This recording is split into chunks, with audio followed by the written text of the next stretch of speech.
বিসমিল্লাহির রহমানির রহিম। শিক্ষার্থী বন্ধুরা, তোমরা সবাই কেমন আছো? আশা করি তোমরা সবাই ভালো আছো। তো দেখো, আমরা বিগত ক্লাসগুলোতে 11.1-এর 6 অঙ্কগুলো করে ফেলছি। আচ্ছা, তাহলে আমরা আজকে 7 নম্বর অঙ্কটা নিয়ে আসছি। তো দেখো, 7 নম্বর অঙ্কটা আমি বইটা তুলে ফেলছি। আচ্ছা, তাহলে এরকম থাকলে দেখো, আমরা প্রথমে যেটা করব, আমরা ধরে ফেলবো যে ধরি, ঠিক আছে? দেখো, a অনুপাত b সমান b অনুপাত c। তাহলে আমি লিখি a অনুপাত b সমান b অনুপাত c। এর সমান আমরা ধরে ফেলাম k। ওকে, আচ্ছা, তাহলে দেখো এবার আমরা কি লিখতে পারি? এটা সমান লিখতে পারি যে বা a বাই b সমান b বাই c সমান k, তাই না? তাহলে আমরা এখানে এইভাবে দুইভাবে লিখতে পারি যে অতএব a বাই b সমান k, আবার b বাই c সমান লিখতে পারি k, তাই না? আচ্ছা, তাহলে এখান থেকে আমরা a এর মান বের করি। তাহলে আমরা পাচ্ছি যে a সমান b k। আচ্ছা, আর এখান থেকে আমরা যদি b এর মান বের করি তাহলে আমরা পাচ্ছি b সমান c k, তাই না? কিন্তু দেখো, b সমান c k, এখানে তো b আছে, তাই না? তাহলে আমরা লিখতে পারি b এর জায়গায় লিখে দিলাম c k, কিন্তু এখানে আরেকটা k আছে। তাহলে আমরা পাচ্ছি কি c k স্কয়ার। তাহলে আমরা কি পাচ্ছি যে a সমান পাচ্ছি c k স্কয়ার আর b সমান পাচ্ছি c k, তাই না? আচ্ছা, এবার দেখো, তাহলে আমরা এখানে বাম পক্ষ দিয়ে লিখি বাম পক্ষ a বাই c। তাহলে এই যে a বাই c, তাহলে দেখো আমরা a মান কি পাইছি? এখান থেকে a মান পাইছি হচ্ছে c k স্কয়ার। তাহলে আমরা লিখে ফেললাম c k স্কয়ার, আর নিচে আছে আবার কি c, তাই না? এই c বাদ দিলে আবার কি থাকতেছে? k square. আচ্ছা, এবার দেখো ডান পক্ষ সমান। তাহলে আমার ডান পক্ষ কি আছে? a square plus b square by b square plus c square, a square plus b square by b square plus c square. তাহলে দেখো, এখানে যদি আমি a মান বসাই দিই তাহলে হচ্ছে a মান হচ্ছে c k, তাহলে বসাই দিলাম c k স্কয়ার, ঠিক আছে? আর এর উপরে স্কয়ার আছে, দিলাম স্কয়ার, প্লাস আছে প্লাস, এখানে b এর মান হচ্ছে c k, বসাই দিলাম c k, এর উপরে স্কয়ার আছে স্কয়ার, এখানে b স্কয়ার আছে, তার মানে c k এর উপরে অল স্কয়ার, এখানে প্লাস আছে c স্কয়ার আছে c স্কয়ার। আচ্ছা, এবার গুণগুলো করে ফেলো, যে c এর উপরে স্কয়ার তাহলে c স্কয়ার, আর k স্কয়ার এর উপরে স্কয়ার তাহলে k টু দ্য পাওয়ার 4, এখানে প্লাস আছে প্লাস, এখানে c স্কয়ার k স্কয়ার, এখানেও ঠিক একই রকম, যে c square k square plus, এখানে c এর উপরে স্কয়ার আছে c স্কয়ার থাকলো। তাহলে দেখো এখানে কি কমন যাচ্ছে এই দুটো থেকে? এই দুটো থেকে দেখো c স্কয়ার এখানে আছে, এখানে আছে, k টু দ্য পাওয়ার 4, এখানে k স্কয়ার এখানে, তাহলে c square k square common যাচ্ছে, তাহলে আমরা কমন নিলাম c স্কয়ার k স্কয়ার। তাহলে আমার কি থাকতেছে? এখানে একটা k স্কয়ার থাকতেছে, আর এই কিছু থাকতেছে না, থাকলে 1 থাকতেছে, তাই না? তাহলে এই যে k স্কয়ার প্লাস 1, আবার নিচে দেখো কি কমন যাচ্ছে? c স্কয়ার কমন যাচ্ছে, তাহলে c স্কয়ার কমন নিলে এখানেও থাকতেছে k স্কয়ার, আর এখানে থাকতেছে কি 1। আচ্ছা, এটা বাদ, এখানকার c স্কয়ারও বাদ, শুধু কি থাকলো আমার? তাহলে k স্কয়ার, তাই না? তাহলে দেখো, এবার তোমরা লক্ষ্য করো যে আমরা বাম পক্ষ সমানও পাইছি k স্কয়ার, আবার ডান পক্ষ সমানও পাইলাম k স্কয়ার, তাই না? তাহলে আমরা লিখতে পারি যে বাম পক্ষ সমান ডান পক্ষ। আমাদের প্রমাণ করতে বলছে, তাহলে আমরা লিখতে পারি প্রমাণিত। আশা করি তোমরা অঙ্কটা বুঝতে পারছো। আচ্ছা, তাহলে এর পরের অঙ্কটা দেখো। এরপর যে 2 নম্বর অঙ্কটা, সেটা হচ্ছে a square b square c square into 1/a cube plus 1/b cube plus 1/c cube, এটা সমান আমাদের প্রমাণ করতে হবে যে হচ্ছে a cube plus b cube plus c cube, তাই না? তাহলে দেখো, এই অঙ্কটাতে আমরা আগের মতন আমরা লিখে ফেলি যে দেওয়া আছে,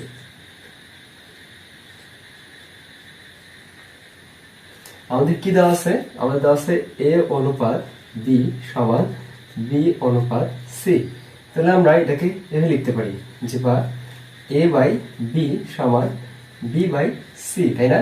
তাহলে দেখো, এটা থেকে আমরা b আর b যদি আমরা ইনটু করি তাহলে হচ্ছে b স্কয়ার সমান এইদিকে পাচ্ছি ac, তাই না? আচ্ছা, এবার দেখো, এটা হচ্ছে আমাদের বাম পক্ষ, আর এটা হচ্ছে আমাদের ডান পক্ষ, তাই না? তাহলে আমরা বাম পক্ষ দিয়ে লিখে ফেলি। আর বাম পক্ষ কি আছে? a square b square c square into 1/a cube plus 1/b cube plus 1/c cube. আচ্ছা, তাহলে দেখো, এটা আমরা করতে হবে। তাহলে দেখো, এটা হচ্ছে ইনটু আকারে এটার সাথে আছে, তাহলে আমরা প্রথমে ইনটু করে দেই, তাহলে এটা সবার উপরে উপরে যাবে, তাই না? তাহলে এটার সাথে ইন্টু করলে এখানে হচ্ছে A square B square C square by A cube, আবার প্লাস এর সাথে ইন্টু করলেও হচ্ছে A square B square C square by B cube, plus এটার সাথে ইন্টু করলে হচ্ছে A square B square C square by C cube. আচ্ছা, এখন দেখো আমরা যেটাকে কাটি, তাহলে এখানে দুইটাই আছে, এখানে তিনটা, তাই না? তাহলে কাটলে এখানে উপরে থাকতেছে বি স্কয়ার সি স্কয়ার, নিচে থাকতেছে এ, এখানে প্লাস এখানে থাকতেছে বি বিভাগ, তাহলে হচ্ছে এ স্কয়ার সি স্কয়ার, নিচে থাকতেছে একটা বি, আর এখানে দেখো এখানে থাকতেছে সি আর সি কিউব আর সি স্কয়ার মধ্যে সি স্কয়ারটা বাদ যাচ্ছে, তাহলে হচ্ছে A square B square by C. আচ্ছা, এবার দেখো এটাতে আমরা কি করতে পারি, এখানে এ আছে, এখানে বি আছে, এখানে সি আছে, তাই না? আর উপরে বি স্কয়ার সি স্কয়ার এ স্কয়ার সি স্কয়ার এ স্কয়ার বি স্কয়ার। আচ্ছা, তাহলে এখানে যে আমরা মানগুলো আছে, তাহলে বি স্কয়ার মান হচ্ছে কি এসি, তাই না? আমরা যেখানে যেখানে বি স্কয়ার আছে সেখানে সেখানে এসি বসাই দিই। তাহলে দেখো এখানে আছে আমার B square C square by A, তাহলে বি স্কয়ার জায়গায় আমরা বসাবো এসি, তাহলে এ সি আবার তার সাথে সি স্কয়ার, তাহলে এ সি তার সাথে আবার সি স্কয়ার, আর নিচে আছে আমার কি, নিচে আছে আমার এ, আর আবার প্লাস এখানে দেখো এখানে আছে এ স্কয়ার সি স্কয়ার, তাই না? তাহলে আমরা এ স্কয়ার সি স্কয়ার কে এসি উপর অল স্কয়ার দেখি, নিচে আছে বি, বি ঠিক থাকলো, প্লাস এখানে দেখো এখানে এ স্কয়ার বি স্কয়ার আছে, তাই না? তাহলে বি স্কয়ার আমরা বসাবো এসি, তাহলে আমার এ স্কয়ার ঠিক আছে, আর হচ্ছে বি স্কয়ার মান হচ্ছে এসি, তাহলে আমরা বসে দিলাম এসি, আর নিচে আছে আমার সি, এই যে নিচে সি ঠিক থাকলো। আচ্ছা, এবার দেখো আমরা উপরগুলো ইনটু করে দিই, তাহলে হচ্ছে এ সি আর সি স্কয়ার মিলে সি কিউব, তাহলে এ সি কিউব, আর নিচে প্লাস এখানে হচ্ছে এসির মান কি, আমাদের এসির মান হচ্ছে বি স্কয়ার, তাহলে নিচে দিয়ে দিলাম বি স্কয়ার, তারপর আবার স্কয়ার আছে স্কয়ার, নিচে বি ঠিক আছে, প্লাস এখানে এ স্কয়ার এর মিলে হচ্ছে আমার এ কিউব, আর এখানে আবার সি আর নিচে একটা সি, তাই না? আচ্ছা, তাহলে দেখো এবার এই এ এই এবার এখানে বি আছে, এখানে বি স্কয়ার উপর স্কয়ার, তাই না? তাহলে দেখো বি স্কয়ার উপর স্কয়ার থাকলে কি লেখা যায়, যে বি টু দ্য পাওয়ার 4, তাই না? তাহলে বি টু দ্য পাওয়ার 4 থেকে বি কাটলে আমরা কি পাচ্ছি, এখানে আরো বি কিউব থাকতেছে, তাই না? আচ্ছা, আর এখানে দেখো এখানে সি আর সি বাদ, তাহলে দেখো কি পাচ্ছি আমরা এখান থেকে, এখানে থাকছে আমার সি কিউব, প্লাস এখানে থাকছে বি কিউব, প্লাস এখানে থাকতেছে আমার এ কিউব। আচ্ছা, তাহলে আমরা কি প্রমাণ করতে বলছে, যে প্রমাণ করতে বলছে A cube plus B cube plus C cube, তাহলে এটাকে আমরা সাজিয়ে যদি লিখি, তাহলে আমরা পাচ্ছি A cube plus B cube plus C cube. আমরা লিখতে পারি অতএব বাম পক্ষ সমান ডান পক্ষ প্রমাণিত। ঠিক আছে, আশা করি তোমরা অঙ্কটা বুঝতে পারছো। তাহলে এরপর দেখো, এরপর যে 3 নম্বর অঙ্কটা, এখানে আমরা দেওয়া আছে কি এ অনুপাত বি সমান বি অনুপাত সি। আচ্ছা, তাহলে আমরা ধরি এ অনুপাত বি সমান বি অনুপাত সি সমান আমরা কে ধরে ফেলি। ঠিক আছে, তাহলে দেখো এখান থেকে কি করা যায়, যে বা এ বাই বি সমান বি বাই সি সমান কে, তাই না? তাহলে দেখো তো এখান থেকে আমরা যদি এ সমান বের করতে চাই, কি হচ্ছে বি কে,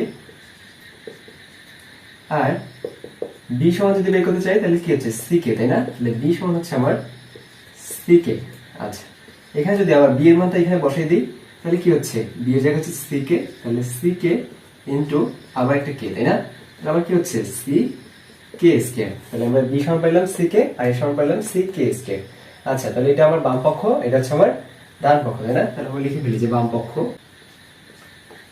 ঠিক আছে, বাম পক্ষে আমার কি আছে, বাম পক্ষে আছে হচ্ছে A B C into A plus B plus C, এর উপরে অল কিউব, আর নিচে আছে আমার হচ্ছে A B plus B C plus C এ।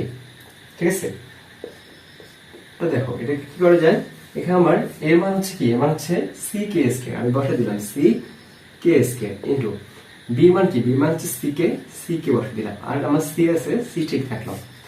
এখানেও দেখো এর মান হচ্ছে সি কে স্কয়ার প্লাস আছে প্লাস বি মান হচ্ছে সি কে প্লাস আছে প্লাস সি ঠিক থাকলো। নিচে দেখো এর মান হচ্ছে সি কে স্কয়ার, আর তার সাথে ইন্টু হচ্ছে বি এর মান সি কে প্লাস আছে প্লাস বি মান হচ্ছে আবার সি কে ইন্টু সি ঠিক আছে প্লাস সি ঠিক আছে, এর মান হচ্ছে সি কে স্কয়ার। ঠিক আছে, এই পর্যন্ত বুঝতে পারছো তো? আচ্ছা, তাহলে এবার দেখো, এবার হচ্ছে আমার এখানে কি হচ্ছে, এখানে হচ্ছে আমার সি সি আর সি মিলে হচ্ছে সি কিউব, আর আছে আমার কে কিউব। আচ্ছা, আর এটা আমার ঠিক আছে, এটা হচ্ছে আমার C K square plus C k plus C, আর নিচে কি আছে, আবার নিচে যা আছে আমার তাই ঠিক থাকলো, জাস্ট গুণ করে দিয়েছি। সি আর সি মিলে সি স্কয়ার, কে স্কয়ার আর কে মিলে কে কিউব, তাহলে হচ্ছে C square K cube plus হচ্ছে সি স্কয়ার কে, সি স্কয়ার কে প্লাস, তাহলে এখানে আমার কি সি আর সি মিলে সি স্কয়ার কে স্কয়ার, সি স্কয়ার কে স্কয়ার। আচ্ছা, তাহলে এবার দেখো এটাতে কিউব আছে তাই না, এই দুটোর মধ্যেও কিউব আছে, তাহলে দেখো আমরা যদি এটাকে এভাবে লিখতে চাই যে C K into C K square plus C k plus C, এটা পুরোটার উপরে আমরা একেবারে অল কিউব দিতে পারি তাই না। আচ্ছা, আর নিচে আমার C square K cube plus C square k plus C square কে স্কয়ার। ঠিক আছে, এবার দেখো আমরা এটা দিয়ে এইচসি কে দ্বারা এই সবাইকে গুণ করে দিই, তাহলে এখানে সি আর সি মিলে সি স্কয়ার, কে আর কে স্কয়ার মিলে কে কিউব, আবার প্লাস আছে প্লাস, এখানে সি কে আর সি কে মিলে হচ্ছে আমার সি স্কয়ার কে স্কয়ার, আবার সি কে আর সি মিলে হচ্ছে আমার সি স্কয়ার কে। নিচে দেখো, নিচেও আমার দেখো এখানে আছে C square K C square কে, এখানে আমার সি স্কয়ার কে স্কয়ার, এখানেও আছে সি স্কয়ার কে square, C square K cube, এখানে আছে সি স্কয়ার কিউব, জাস্ট সাজানো নাই তাই না। তাহলে আমরা উভয় পাশে তো একই, প্লাজের সময় কিন্তু আগে পরে কোনো ব্যাপার না তাই না, তাহলে আমরা আগে এটার মতো করে এটাও সাজাই লিখি, তাহলে আমার হচ্ছে C square K cube plus C square কে স্কয়ার প্লাস সি স্কয়ার কে। ঠিক আছে, তাহলে আমরা যদি এটাকে কেটে ফেলি, তাহলে আমার কি থাকতেছে, ওই নিচে কিছুই না থাকলে 1 থাকে তাই না। তাহলে আমাদের প্রমাণ কি করতে বলছে, আমাদের প্রমাণ 1 করতে বলছে, তাহলে আমার প্রমাণ হয়ে গেছে। তাহলে আমরা লিখবো যে অতএব বাম পক্ষ সমান ডান পক্ষ প্রমাণিত।